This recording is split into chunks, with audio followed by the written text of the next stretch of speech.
अरे भाभी, भाभी खाना बना के नहीं? अरे जल्दी खाना दे दो, आज तो गर्मी ने जान ही निकाल दी। रास्ते भर कोई आदमी तक दिखाई नहीं दिया, सब लोग घरों में छिपे बैठे हैं। ये कहते हुए अनमोल तेजी से करके अंदर आता है। उसके कपड़े पसीने से भीगे हुए हैं। ऐसी गर्मी पहले कभी नहीं देखी। मेरा ये हाल है तो रसोई में खाना बनाने वाले का क्या हाल होगा। सबसे मुश्किल सुनहरी की थी। कच्ची रसोई में चूल्हे के सामने पसीने से तरबतर, चेहरा गर्मी से लाल, फिर भी लगातार खाना बनाती रही। बस देवर जी खाना तैयार है, 2 मिनट रुक जाइए। मम्मी मुझे बहुत जोर की भूख लगी है। बस बेटा थोड़ा सा इंतजार कर लो, खाना बन गया है। तभी आराध्या अपनी मम्मी से कहती है, मम्मी मुझे ठंडा पानी पिला दो ना, बहुत गर्मी लग रही है।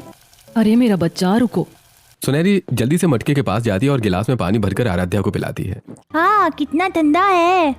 तभी आदित्य घर में आया, चेहरे पर थकान साफ थी। अरे सुनहरी पानी देना, आज खेत में ऐसा लगा जैसे सिर पर आग बरस रही हो। सुनहरी मटके का पानी निकालकर आदित्य और अनमोल को देती है। दोनों पानी पीते हैं। सच कहूं तो इस समय यह पानी किसी अमृत से कम नहीं लग रहा है। उसी समय माया हाथ में पंखा जलते हुए वहां आती है। इस बार की गर्मी तो हद कर रही है, अंदर भी चैन नहीं बाहर भी नहीं। लो बेटा थोड़ी हवा खाओ। तभी राकेश चारपाई से उठकर बैठते हैं। अरे गर्मी तो बहुत है, लेकिन आज हमारे घर में जो खाना बना है ना, अरे उसे खाकर सारी गर्मी भूल जाओगे। ऐसा क्या बना है पिताजी? अरे हमारी बहू ने घिये का ठंडा रायता बनाया है और साथ में भरवा करेला भी। बस रायते का नाम सुनकर ही मन ठंडा हो गया। बहू के हाथ का घिये का रायता मिल जाए तो आधी गर्मी वहीं खत्म हो जाती है। तभी कंचन मुस्कुराते हुए आती है। बिल्कुल सही कहा पापा, भाभी के हाथ का खाना खाकर तो मन खुश हो जाता है। हमारी सुनहरी जैसी बहू हर घर में नहीं होती। खुद गर्मी में परेशान रहती है लेकिन पूरे परिवार का ध्यान रखती है। बस ये सुना और अनामिका का मुंह बन गया। बस एक बहू ही अच्छी लगती है आपको, दूसरी बहू तो जैसे कुछ करती ही नहीं। अरे बहू रहने दीजिए मम्मी जी, हर समय सुनहरी भाभी की तारीफ। भाभी आप गलत समझ रही हैं। इतनी गर्मी में मैं रसोई में खड़ी नहीं हो सकती। किसी को खुश करने के लिए खुद को तकलीफ नहीं दूंगी। अनामिका अगर भाभी ना होती ना तो इस घर का क्या हाल होता। इतनी गर्मी में भी सबके लिए खाना बनाती है। परिवार त्याग से चलता है, बहू बातों से नहीं। अनामिका चुप होकर दूसरी तरफ देखने लगती है। उसी समय सुनहरी खाना लेकर आती है। आइए सब लोग खाना खा लीजिए। सभी लोग खाने के लिए बैठ जाते हैं। वाह आज तो मजा आ गया। गर्मी चाहे कितनी भी हो, बहू के हाथ का खाना सारी थकान दूर कर देता है। भाभी ये घिये का रायता तो कमाल का बना है, कल भी यही बनाना। और ये भरवा करेला भी, आज तो मैंने पहली बार इतने मजे से करेला खाया है। सच में सुनहरी, गर्मी में ऐसा खाना मिल जाए तो शरीर को भी राहत मिल जाती है। ऊपर वाला हर घर को ऐसी बहू दे। पूरे परिवार ने पेट भरकर खाना खाया। सबके चेहरे पर सुकून था। सुनहरी भी मुस्कुरा रही थी, हालांकि माथे से पसीना अभी भी बह रहा था। तभी बाहर से सब्जी वाले की आवाज सुनाई दी। ले लो ताजा घिया ले लो, करेला ले लो, गर्मी में शरीर को ठंडक देने वाली सब्जियां ले लो। आवाज सुनकर सुनहरी घर के बाहर निकलती है। वहीं गांव की गली में कई औरतें और बुजुर्ग पेड़ की छांव में खड़े होकर सब्जियां खरीद रहे थे। भाई घिया कितने का दिया? 40 रुपए किलो। अरे इस बार तो सब्जी के दाम भी आसमान छू रहे हैं।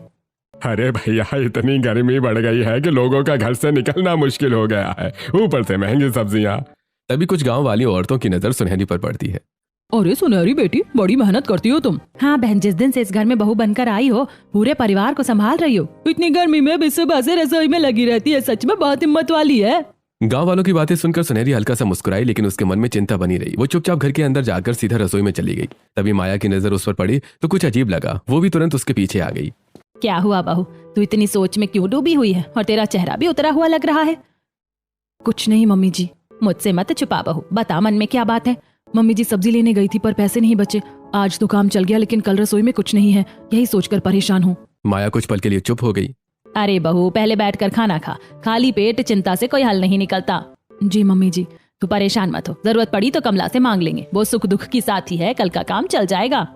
माया की बात सुनकर सुनहरी को तसल्ली मिली और वो बाकी काम में लग गई। शाम ढली, रात का खाना हुआ और सब अपने कमरों में चले गए। अगली सुबह सूरज निकलने से पहले ही माया चुपचाप घर से निकलकर पड़ोसन कमला के घर पहुंच गई। अरे बहन इतनी सुबह सुबह सब ठीक तो है? हाँ बहन सब ठीक है, बस थोड़ी मदद चाहिए थी, मेरे घर कोई सब्जी नहीं है। कमला बिना कोई सवाल किए अंदर आती है और कुछ घिये, करेले और दूसरी सब्जियां लाकर माया के हाथ में रख देती है।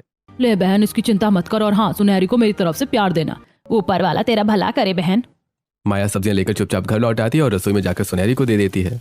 मम्मी जी इतनी सारी सब्जियां कमला ने दी हैं, लेकिन एक बात का ध्यान रखना, तेरे पापा जी और बाकी घर वालों को इस बारे में पता नहीं चलना चाहिए, वरना बहुत नाराज होंगे। मम्मी जी पापा जी का गुस्सा होना भी गलत नहीं है, आखिर कब तक हम दूसरों से मांग मांग कर घर चलाएंगे। बच्चियों की पढ़ाई, पापा जी की दवाइयाँ, ऊपर से पुराना कर्ज, महीने के आखिर तक घर में कुछ बचता ही नहीं है। तभी बाहर से आदित्य और अनमोल की आवाज आई। दोनों को जल्दी थी। सुनहरी बाकी बातें छोड़कर नाश्ता करने लगी। अरे सुनहरी जल्दी करना, देर हो रही है। जी अभी लाई। कुछ देर में सुनहरी नाश्ता लेकर बाहर आई और साथ में पानी की बोतलें भी थी, जिन पर उसने गीली बोरी लपेट रखी थी ताकि पानी देर तक ठंडा रहे। अरे पता है भाभी, आपकी इस बोतल इस तपती गर्मी में भी बहुत देर तक पानी ठंडा रहता है। हमारी सुनहरी को कम साधनों में भी काम चलाने की कला आती है। तभी पास खड़ी अनामिका की नजर उन बोतलों पर पड़ती है। वाह भाभी, जुगाड़ में तो महारत है आपको। यही हुनर पैसे कमाने में लगा दो, शायद घर में पंखे भी लग जाए। अरे अनामिका, मजाक उड़ाना आसान है, लेकिन टूटे हालातों में मुस्कुराकर घर चलाना हर किसी के बस की बात नहीं होती। सुनहरी जो करती है पूरे परिवार के लिए करती है। आदित्य की बात सुनकर सुनहरी कुछ नहीं कहती, वो बस हल्की सी मुस्कुरा देती है। वैसे भाभी, अगर जुगाड़ करने की कोई डिग्री होती ना तो हमारी सुनहरी भाभी गोल्ड मेडल लेकर आती। बिल्कुल, और गर्मी से बचने के जुगाड़ में तो भाभी पूरे गांव की टीचर बन सकती हैं। कंचन और अनमोल की बात सुनकर सब हंस पड़ते हैं। सुनहरी के चेहरे पर भी हल्की मुस्कान आ गई। माहौल हल्का हुआ और आदित्य अनमोल काम पर निकल गई। देखते ही देखते दोपहर हो गई। सुनहरी चूल्हे के सामने खाना बना रही थी और पास बैठी अनन्या आराध्या उन्हें पंखा झल रही थी। मम्मी, आपको बहुत गर्मी लग रही है ना? थोड़ी सी लग रही है बेटा, लेकिन खाना भी तो बनाना है। तभी माया वहां आती है और सुनहरी को अकेले काम करते देखकर नाराज हो जाती है। कंचन, अनामिका, जरा इधर आना दोनों। माया की आवाज सुनकर दोनों वहां आ जाती हैं। तुम दोनों को शर्म नहीं आती? सुनहरी अकेली इस आग जैसी रसोई में काम कर रही है और तुम दोनों आराम से बैठी हो। अरे मम्मी, हम तो आने ही वाले थे। हाँ हाँ, तुम तो हमेशा आने ही वाली होती हो, आती कभी नहीं हो। कंचन की बात सुनकर सुनहरी हंस पड़ती है। मम्मी जी, इतनी गर्मी में रसोई में तो मुझसे 5 मिनट भी खड़ा नहीं हुआ जाएगा, मैं तो बेहोश हो जाऊंगी। तभी राकेश भी वहां आ जाते हैं। अरे बहू, तू अभी तक रसोई में है? पापा जी, आप ही समझाइए ना, इतनी गर्मी में कौन खाना बनाता है? मैं तो यहाँ 1 मिनट भी नहीं रुक सकती। अरे जिस घर की रोटी मेहनत की आग पर सिकती है, उस घर के रिश्ते भी मजबूत बनते हैं। पापा जी, आपकी शायरी सुनाने से गर्मी कम नहीं होगी। भाभी, गर्मी कैसे कम होगी बताइए? कंचन की बात सुनकर अनामिका मुंह बनाकर दूसरी तरफ देखने लगती है। दादी, मम्मी को बाहर बुला लो ना, उनको बहुत गर्मी लग रही है। बस बेटा, अभी हम सब मिलकर तुम्हारी मम्मी की मदद कर देंगे। ये सुनकर सुनहरी के चेहरे पर मुस्कान आ जाती है। दोपहर के खाने का वक्त हो चुका है। बाहर का काम निपटाकर अनमोल और आदित्य हाथ मुंह धोकर खाने के लिए बैठते हैं। सुनहरी उनके सामने खाना परोस रही है। वाह भाभी, इतनी गर्मी में भी इतना बढ़िया खाना बना दिया। लेकिन सुनहरी, तुम सुबह से रसोई में लगी हुई हो, इस गर्मी में तुम्हारी हालत खराब हो जाएगी। बस यही बात मैं सबको समझाना चाहती हूँ। कल से दोपहर का खाना भी सुबह ही बना लिया जाएगा, ताकि इस तपती गर्मी में बार बार रसोई में ना जाना पड़े। अरे मुझे तो ये बात बिल्कुल सही लग रही है। हाँ माँ, गर्म खाना अच्छा लगता है, लेकिन उसके लिए किसी को इतनी परेशानी उठानी पड़े, ये भी तो ठीक नहीं है। इसीलिए मैंने सोच लिया है कि अब सुबह का बना खाना ही दोपहर में खाया जाएगा और शाम का खाना सूरज ढलने के बाद बनेगा। हाँ, बढ़िया फैसला है माँ। स्वाद से पहले सेहत जरूरी है। बिल्कुल, खाने के शौक के लिए घर की औरतों को इस गर्मी में नहीं झोंक सकते। अच्छा लगा सुनकर। जब सब एक दूसरे का ख्याल रखें तभी घर में सुख रहता है।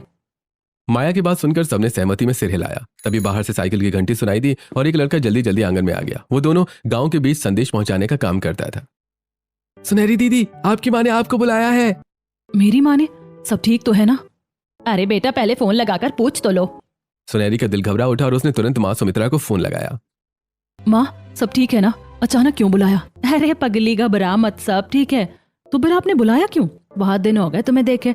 अनन्या आराध्या की छुट्टियां भी हैं, 4-5 दिन मेरे पास आ जाओ। लेकिन माँ, मैं यहाँ सबको छोड़कर कैसे आ सकती हूँ? अरे क्यों नहीं जा सकती बेटा, वो घर भी तो तेरा ही है। मगर मम्मी जी, घर के इतने सारे काम की चिंता मत कर। यहाँ अनामिका है, कंचन है, सब संभाल लेगी। बिल्कुल भाभी, कुछ दिन हमें भी मौका दीजिए सेवा करने का। अरे, और बच्चों को भी नानी के घर जाने का पूरा हक है। सही कह रहे हैं सब। बहुत दिनों से तुम मायके भी नहीं गई हो। सच मम्मी, हम नानी के घर जाएंगे। मैं भी जाऊंगी। अरे जाओ बहू, कुछ दिन माँ बाप के पास रहो, यहाँ की चिंता मत करना। बस बेटा, अब ज्यादा मत सोच, तेरी राह देख रहे हैं हम। अगले दिन सुनहरी बच्चों के साथ बस में बैठ गई। आदित्य उसे बस तक छोड़ने आया था। वहां जाकर बस आराम करना, यहाँ की चिंता मत करना। चिंता कैसे ना करूं, घर की हालत भी ठीक नहीं है, ऊपर से कर्ज अलग। परेशान मत हो, मैं और अनमोल मेहनत कर ही रहे हैं। धीरे धीरे सब ठीक हो जाएगा। बस ऊपर वाला सब अच्छा कर दे। और हाँ, वहां जाकर अपने लिए भी थोड़ा समय निकालना। बस चली तो सुनहरी ने खिड़की से हाथ हिलाया। कुछ देर बाद मायके पहुंची तो सुमित्रा और अजय दरवाजे पर ही मिल गए। आओ बेटा, बहुत दिनों बाद घर में रौनक आई है। अरे मेरी बेटी आ गई। नानी, हम आ गए। सब लोग घर के अंदर आते हैं। गर्मी बहुत थी, इसलिए सुमित्रा तुरंत मटके का पानी ठंडा लेकर आती है। पहले ठंडा पानी पी लो, फिर आराम से बातें करेंगे। रात को सबने मिलकर बातें की। बच्चों ने मस्ती की और थकान से जल्दी सो गए। अगली सुबह ससुराल में अफरा तफरी मची थी। सुनहरी के बिना रसोई का काम समय पर नहीं हो पा रहा था। अरे मुझसे नहीं हो रहा ये सब। कभी आटा गूंथो, कभी चाय बनाओ, कभी नाश्ता बनाओ। भाभी सिर्फ 2 दिन के लिए मायके गई हैं। ऐसा लग रहा है जैसे घर की पूरी व्यवस्था ही रुक गई। क्योंकि सारी जिम्मेदारियां मुझ पर आ गई हैं। सारी जिम्मेदारियां सिर्फ सुनहरी भाभी की भी तो नहीं है। घर हम सब का है, तो काम भी हम सबको मिलकर करना चाहिए। बस बस अब भाषण बंद करो और जल्दी से सब्जी काटो, नहीं तो नाश्ता दोपहर में मिलेगा। कंचन की बात सुनकर सब हंस पड़े और मिलकर नाश्ता तैयार करने लगे। उधर मायके में सुनहरी की आंख खुली तो बच्चे अभी भी सो रहे थे। आंगन में माँ सुमित्रा बीज धूप में सुखा रही थी। माँ, ये क्या सूखा खा रही हो? घी और करेले के बीज हैं बेटा, इतने सारे। चल तुझे दिखाती हूँ कुछ। सुमित्रा सुनहरी को घर के पीछे ले जाती है। अरे माँ, इतने सारे घी और करेले? पूरे पीछे के हिस्से में घी और करेले की बेलें फैली हुई थी। हर तरफ हरे हरे घी और करेले लटक रहे थे। तेरे बाबूजी ने 2 महीने पहले ये बेलें लगाई थी, अब देख कितनी पैदावार हो रही है। इसके बाद सुमित्रा उसे रसोई की तरफ ले जाती है। माँ, यहाँ तो बाहर जितनी गर्मी लगी ही नहीं रही, क्योंकि रसोई के ऊपर और चारों तरफ घी और करेले की बेलें चढ़ी हुई हैं। धूप सीधे नहीं पड़ती, इसीलिए अंदर का तापमान कम रहता है। वाह, ये तो बहुत अच्छा उपाय है। अगले कुछ दिन बच्चों ने नानी के घर खूब मस्ती की। बगीचे में खेले, बेलों से घिया करेले तोड़े। अब वापसी का वक्त था। सुमित्रा ने एक थैला लाकर सुनहरी को थमा दिया। ये कुछ घी करेले और इनके बीज रख ले। माँ, इसकी क्या जरूरत थी? जरूरत है बेटा, मैं तेरे हालात समझती हूँ। मुश्किल समय से घबराना नहीं चाहिए। मेहनत से लगाया हुआ एक छोटा पौधा भी कभी कभी पूरे घर का सहारा बन जाता है। जैसे तेरे बाबूजी ने 2 महीने पहले ये बेलें लगाई थी, वैसे ही तू भी अपने घर में लगा देना। आज बीज हैं, कल बेलें बनेंगी और परसों फल भी देंगी। हाँ माँ, मैं जरूर लगाऊंगी। बस हिम्मत मत हारना। मुश्किलें हमेशा नहीं रहती, लेकिन मेहनत का फल जरूर मिलता है। माँ की बातें सुनकर सुनहरी के चेहरे पर नई उम्मीद जाग उठी। कुछ देर बाद वो बच्चों के साथ ससुराल पहुंच गई। आ गई बहू, तेरे बिना तो घर एकदम सूना लग रहा था। दादी, हमने नानी के घर बहुत सारे घी और करेले तोड़े हैं और मैंने खुद तोड़ी थी। वाह, लगता है नानी के घर जाकर खूब मजे किए हैं। सुनहरी सबके लिए मायके से लाया सामान निकालने लगती है। माँ ने कुछ घी करेले और इनके बीज भी भेजे हैं। बस अब यही बाकी था। पहले रसोई संभालती थी, अब खेती भी शुरू कर देंगी भाभी। क्यों नहीं, हमारी भाभी जो ठान ले वो कर ही देती है। कल को घर के बाहर बोर्ड लग जाएगा, सुनहरी घिया करेला फार्म। मजाक उड़ाओ जितना उड़ाना है, लेकिन कोशिश करने में क्या जाता है। बिल्कुल सही कहा, मेहनत कभी बेकार नहीं जाती। बातों बातों में सुनहरी की नजर घर के पीछे खाली जमीन पर पड़ी और मन में एक नया विचार आकार लेने लगा। अगली सुबह काम निपटाती वो फावड़ा लेकर वहां पहुंच गई। अनन्या और आराध्या पास में खेल रही थी। शुरुआत तो करनी ही पड़ेगी। सुनहरी मिट्टी की खुदाई शुरू कर देती है। अरे भाभी, आपने तो सच में काम शुरू भी कर दिया। सोचने से कुछ नहीं होता नंद जी, कुछ करना भी पड़ता है। तो फिर मैं भी आपकी मदद करती हूँ। कंचन भी फावड़ा उठाकर सुनहरी का हाथ बटाने लगती है। पता नहीं बेल उगे या ना उगे, लेकिन आपकी मेहनत जरूर रंग लाएगी। तभी अनामिका दोनों को देखकर हंस पड़ती है। अरे वाह, अब घर में खेती भी शुरू हो गई। कम से कम कोशिश तो कर रहे हैं। 2-4 बीज बोने से कोई अमीर नहीं बन जाता, लेकिन बिना बीज बोए कुछ उगता भी नहीं है। सुनहरी की बात सुनकर कंचन मुस्कुरा देती है। धीरे धीरे आसपास के कुछ लोग भी वहां रुककर देखने लगते हैं। लगता है बहू अब किसान बनने वाली है। ये कल को सब्जी की दुकान भी खोल लेना। तभी रघु काका वहां आ जाते हैं। अरे भाई हंसो मत, क्यों काका? मजाक उड़ाना सबसे आसान काम होता है, मेहनत करना मुश्किल होता है। याद रखना बहू, जिस दिन तुम्हारी मेहनत रंग लाएगी ना, उसी दिन यही लोग सबसे पहले तारीफ करने आएंगे। धन्यवाद काका। रघु काका की बातों से सुनहरी का हौसला दोगुना हो गया। अब काम के साथ साथ उन बीजों की देखभाल करना उनकी दिनचर्या बन गया। समय पर पानी देना और मिट्टी सहीने की उसकी ये मेहनत रंग लाई। देखते ही देखते 15 दिन गुजर गए और एक सुबह सुनहरी की खुशी का ठिकाना नहीं रहा। कंचन, जरा इधर तो आना। अरे वाह भाभी, बीजों से छोटे छोटे पौधे निकल आए। मम्मी, हमारे पौधे बड़े हो रहे हैं, ये तो बहुत अच्छे लग रहे हैं। पूरे परिवार को पौधे देखकर खुशी हो रही थी, लेकिन अनामिका अब भी पहले जैसी ही थी। बस इतने से पौधे देखकर इतनी खुशी, अभी से जश्न मनाना शुरू कर दिया। भाभी, हर बड़ी चीज की शुरुआत छोटी ही होती है। अच्छा अच्छा, कर लो मेहनत, मुझे तो कुछ होने वाला नहीं लगता। सुनहरी कुछ नहीं बोली, बस चुपचाप अपने काम में लगी रही। जैसे जैसे दिन बीते बेल भी बड़ी होती गई, लेकिन एक दिन कुछ ऐसा हुआ जिसने सुनहरी को अंदर तक तोड़ दिया। अनन्या ने घबराकर कहा, मम्मी बकरी बेल खा रही है, जल्दी आइए। ये सुनकर सुनहरी दौड़कर बाहर आई। अरे इतनी मेहनत के बाद ये क्या हो गया? और कर लो खेती, अब बकरी भी तुम्हारी फसल का स्वाद चख गई। तभी आदित्य वहां आ जाता है। अरे कुछ पत्ते टूट गए हैं, पूरी बेल नहीं। भाभी, हम इससे बचा लेंगे, आप परेशान ना हो। आदित्य कुछ लकड़ियां गाड़ देता है और बेलों के चारों तरफ घेरा बना देता है। अब कोई बकरी अंदर नहीं आएगी। मेहनत करने वाले हार नहीं मानते बहू। सबकी बातें सुनकर सुनहरी फिर से बेलों को देखभाल में लग जाती है। दिन बीतते गए, सुनहरी रोज बेलों को पानी देती और उनकी देखभाल करती रही। अब बेलें धीरे धीरे फैलने लगी थी। भाभी देखो, बेल तो पहले से काफी बड़ी हो गई है, बस अब कोई मुश्किल ना आए। उधर घर की आर्थिक तंगी अभी भी वैसी ही थी। तभी एक शाम अनामिका का सब्र टूट गया। आखिर कब तक ऐसे चलेगा? हर चीज के लिए सोचो, हर खर्चे का हिसाब लगाओ। हालात हमेशा एक जैसे नहीं रहते। लेकिन कब बदलेंगे? मैं भी इंसान हूँ, मेरा भी मन करता है कि बिना सोचे कुछ खरीद सकूं। बहू, क्या हुआ? मेरी तो किस्मत ही खराब है। कभी एक अच्छी साड़ी तक नहीं खरीद सकती, कभी अपनी पसंद की कोई चीज नहीं खा सकती। हर बार बस एक ही जवाब मिलता है, पैसे नहीं है। अब मैं ऐसे घर में नहीं रह सकती जहाँ हर छोटी खुशी के लिए भी 100 बार सोचना पड़े। मैं अपने मायके जा रही हूँ, कम से कम वहाँ सुकून तो है। अनामिका, बात को इतना मत बढ़ाओ। मैंने फैसला कर लिया है। ये सब सुनकर सुनहरी भी वहां आ जाती है। मुश्किल समय में घर छोड़कर नहीं जाते, साथ खड़े रहते हैं। ये सब बातें आप ही को अच्छी लगती हैं भाभी। अनामिका गुस्से में अपना सामान लेकर मायके चली जाती है। इधर धीरे धीरे बेलें फैलने लगी। भाभी देखो, बेल तो छत तक पहुंच गई, अभी तो बस शुरुआत है। उधर मायके में पहले दिन अनामिका को बहुत अच्छा लगा, बेटी अब कुछ दिन आराम कर। लेकिन कुछ ही दिनों में हालात बदलने लगे। अनामिका जरा रसोई में हाथ बटा दे, मेरा मन नहीं है, यहाँ सबको काम करना पड़ता है। अनामिका चुप हो जाती है। समय बीतता गया। सुनहरी की बेलें और बड़ी होती गईं। अब घी और करेले की बेलें रसोई की छत तक फैल चुकी थीं। रसोई पहले से काफी ठंडी रहने लगी थी। अरे बहू, अंदर तो पहले जैसी गर्मी ही नहीं लग रही। ये सब तेरी मेहनत का कमाल है। उधर मायके में एक दिन अनामिका कब तक यूं ही बैठी रहेगी? जी माँ, घर कोई भी हो, जिम्मेदारियां सबकी होती हैं।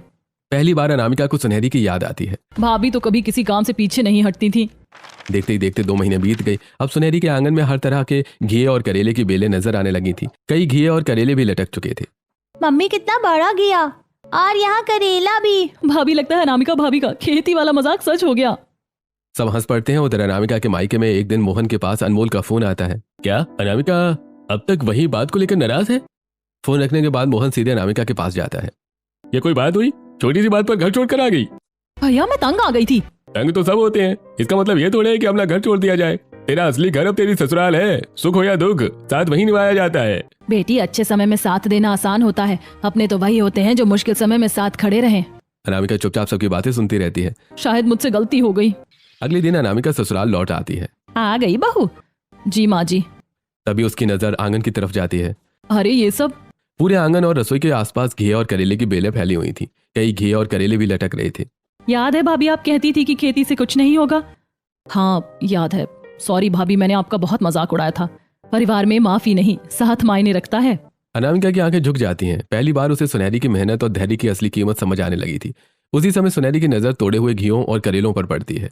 आज सबके लिए कुछ खास बनाते हैं। बस उसके बाद सुनहरी एक तरफ घी का ठंडा रायता बनाती है, फिर घी और पुदीने का शरबत तैयार करती है, साथ में हल्के मसालों वाला भरवा करेला भी बना देती है। थोड़ी देर बाद पूरा परिवार खाने के लिए बैठ जाता है। वही वाह बहू, ये घी का रायता तो शरीर को ठंडक पहुंचा रहा है। और ये शरबत भी बहुत बढ़िया है। भाभी, घर की होगी चीजों का स्वाद ही अलग है। सच कहूँ तो मुझे उम्मीद नहीं थी कि करेले भी इतने टेस्टी हो सकते हैं। खाना खाने के बाद राकेश को भी हल्का काफी अच्छा महसूस होता है। कई दिनों बाद इतना अच्छा लग रहा है। यह सुनकर सुनहरी के चेहरे पर मुस्कान आ जाती है। थोड़ी देर बाद वो एक कटोरी रायता और कुछ करेले लेकर कमला के घर पहुंचती है। अरे बहू, ये सब किस लिए? चाची, आपकी दी हुई मदद से ही तो ये सब हुआ है। कमला रायता चखती है। वाह, सच में बहुत स्वादिष्ट है।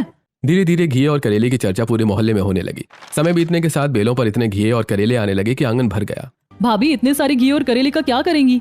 यही तो समझ नहीं आ रहा। अगर ऐसे ही चलता रहा तो हमें रोज सुबह शाम करेला ही खाना पड़ेगा। सब हंस पड़ते हैं। एक बात कहूँ भाभी, तुम एक नहीं दो बात बोलो। क्यों ना हम इसका छोटा सा काम शुरू करें? काम? कैसा काम?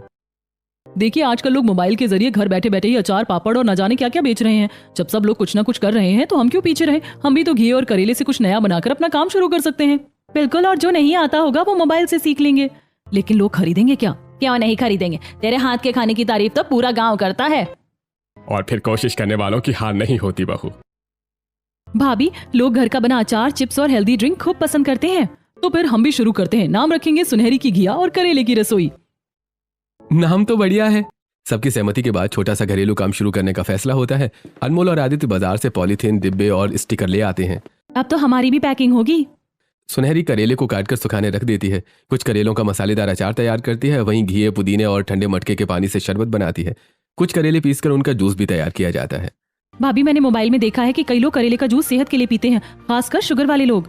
तभी तो गांव के बुजुर्ग इससे पूछ रहे थे। सबसे पहले कुछ बोतलें और अचार के डिब्बे कमला के घर भेजे जाते हैं। अरे वाह, स्वाद भी बढ़िया और घर का बना हुआ भी। टेस्ट करने के बाद कमला ने अपने रिश्तेदारों को सुनहरी के बनाए अचार और चिप्स के बारे में बताया। सुनो बहन, यहाँ एकदम ताजा और घर का बना अचार मिल रहा है।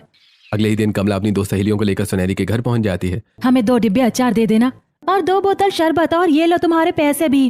कंचन जल्दी से सामान पैक करके उन्हें दे देती है। भाभी, हमारी पहली कमाई। कभी नहीं सोचा था कि मैं भी कभी कमाऊंगी। अरे भाभी, ये तो बस शुरुआत है। आप तो अभी से इमोशनल हो गई। अभी बहुत कुछ कमाना है, इसीलिए काम पे लग जाइए। वैसे भी आजकल घी का शरबत बहुत ट्रेंड में है। उसी दिन दोपहर की तेज धूप में कुछ मजदूर काम खत्म करके घर के सामने आकर रुके। अरे वही बहन, सुनाए तुम्हारे ठंडे शरबत की बड़ी चर्चा है। अरे हाँ, जरा हमें भी पिलाओ। आज तो गर्मी ने हालत खराब कर दी। अभी लाई। सुनहरी मटके में ठंडा किया हुआ घिया पुदीना शरबत गिलासों में भरकर ले आती है। जैसे ही दोनों ने शरबत पिया, अरे वाह, ये तो कमाल की चीज है। अरे भाई सच में शरीर को एकदम ठंडक पहुंच गई। ये लो पैसे, बहन कल से हमारे लिए 4 गिलास तैयार रखना। अरे इसकी क्या जरूरत है? अरे मेहनत का काम है बहन, पैसे तो लेंगे ही। तभी अनन्या और आराध्या भी अपने छोटे छोटे गिलास लेकर आ जाती हैं। मम्मी हमें भी वही वाला शरबत चाहिए जो मजदूर अंकल पी रहे हैं वही। लगता है हमारे सबसे छोटे ग्राहक भी आ गए, और ये दोनों तो रोज मुफ्त में पी जाती हैं। हम ग्राहक नहीं, हम तो मम्मी की हेल्पर है। अरे हाँ, तुम दोनों तो मेरी सबसे पहली हेल्पर हो।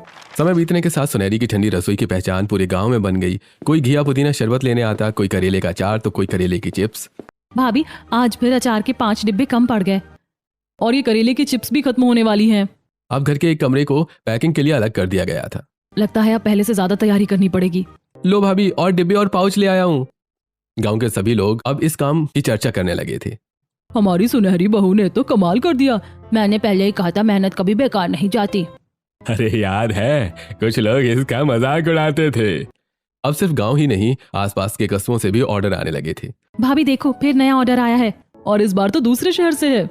सुनहरी और अनामिका मिलकर अचार के डिब्बे, करेले की चिप्स और मसाला पैक करने लगती हैं। मम्मी मैं स्टिकर लगाऊं? मैं डिब्बे पकड़ाऊंगी। अरे बहन, आज 6 बोतल अलग रख देना। हमारे साथ वाले मजदूर भी अब यही शरबत पीते हैं। भाभी ये देखो, आज 3 बड़े पार्सल हो गए। कभी सोचा भी नहीं था कि घी और करेले का इतना काम आएगा। देखते ही देखते घर के हालात बदलने लगी। जिस आंगन में कभी पैसों की चिंता होती थी, वही अब मेहनत और उम्मीद की बातें होने लगी थीं। हमारी बहू ने सच में कमाल कर दिया। ये सब उनकी मेहनत और पूरे परिवार के साथ का फल है। बहू कल भरवा वाले करेले जैसे ही 10 डिब्बे और तैयार कर देना। मेरे घर मेहमान आने वाले हैं, मेरे लिए भी पैक कर देना। भाभी आज तो सारे डिब्बे खत्म हो गए हैं। इसमें घिया, करेला और कुछ देसी जड़ी बूटियां मिलती हैं। गर्मी में सिर पर लगाने से बहुत राहत मिलती है। देखते ही देखते उस तेल की भी अच्छी मांग होने लगी। अब घर में पहले जैसी तंगी नहीं हो रही थी। बहू इस बार दवाइयों के पैसे जुटाने की चिंता नहीं करनी पड़ी। ये सब तुम्हारी मेहनत का फल है। नहीं पिताजी, ये पूरे परिवार की मेहनत का फल है। सुनहरी ने रास्ता दिखाया और हम सब उसके साथ चल पड़े। अकेला इंसान कुछ नहीं कर सकता, परिवार साथ हो तो मुश्किल भी आसान हो जाती है। अब धीरे धीरे घर के पुराने कर्ज भी उतरने लगे। भैया, इस महीने की आखिरी किस्त भी जमा हो गई। आज बहुत बड़ा बोझ सिर से उतर गया। देखते ही देखते 1 साल बीत गया। अगली गर्मी तक बहुत कुछ बदल चुका था। अब कच्ची रसोई की जगह पक्की रसोई बन चुकी थी। घर में कूलर था, पंखे थे, और सबसे बड़ी बात, अब किसी को 2 वक्त की रोटी की चिंता नहीं थी। मम्मी अब हमारी रसोई में पहले जैसी गर्मी नहीं लगती, और हमारे घी करेले भी कितने बड़े हो गए हैं। पूरे परिवार के चेहरे पर सुकून था। जिस घी और करेले को लोग नॉर्मल सब्जी समझते थे, उसी ने हमारी घर की किस्मत बदल दी। और ये सब हमारी सुनहरी बहू की मेहनत की वजह से हुआ है। सुनहरी मुस्कुराकर अपने परिवार को देखती है। आज उसकी मेहनत ने सिर्फ बेलें नहीं उगाई थी, बल्कि पूरे परिवार के लिए एक नई उम्मीद भी जगा दी थी। आपको ये कहानी कैसी लगी? क्या आपने भी कभी किसी छोटी सी शुरुआत को बड़ी सफलता में बदलते देखा है? अपनी राय जरूर बताइएगा।